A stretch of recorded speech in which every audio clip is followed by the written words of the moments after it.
ମହେନ୍ଦ୍ର ତନୟା ନଦୀରେ ପଡ଼ି ଯୁବକର ମୃତ୍ୟୁ।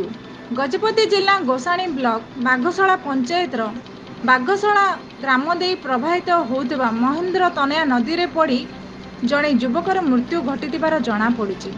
ଘଟଣାରୁ ପ୍ରକାଶ ଯେ ସୀମାନ୍ତ ଆନ୍ଧ୍ରପ୍ରଦେଶ ଶ୍ରୀକାକୁଲମ ଜିଲ୍ଲା ମେଳିଆପୁଟି ଥାନା ଅନ୍ତର୍ଗତ କସ୍ମଳା ଗ୍ରାମର ବେଦିଣ୍ଟି ସାଇରୋଜ ନାମକ ଜଣେ ଯୁବକ ନିଜର ସାଙ୍ଗଙ୍କ ସହ ବାଘଶଳା ଗ୍ରାମକୁ କୌଣସି ଏକ କାମରେ ଆସିଥିଲେ।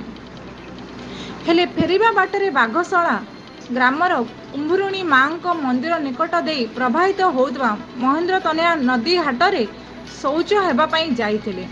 ତେବେ କୌଣସି ଏକ କାରଣରୁ ସେ ନଦୀରେ ଥିବା ଖାଲର ଗଭୀର ଜଳ ମଧ୍ୟରେ ପଡ଼ିଯାଇଥିଲେ। ତାଙ୍କ ସାଙ୍ଗ ଏହି ଦୃଶ୍ୟ ଦେଖି ତୁରନ୍ତ ଡାକ ପକାଇବାରୁ ସେହି ନଦୀରେ ଗାଧୋଉଥିବା ଏବଂ ନିକଟସ୍ଥ ଯୁବରାଜପୁର ଗ୍ରାମବାସୀମାନେ ଆସି ବହୁ କଷ୍ଟରେ ସାଇରାଜଙ୍କୁ ଉଦ୍ଧାର କରିଥିଲେ ମଧ୍ୟ ତାଙ୍କର ମୃତ୍ୟୁ ଘଟିଥିବାର ଜଣାପଡ଼ିଛି।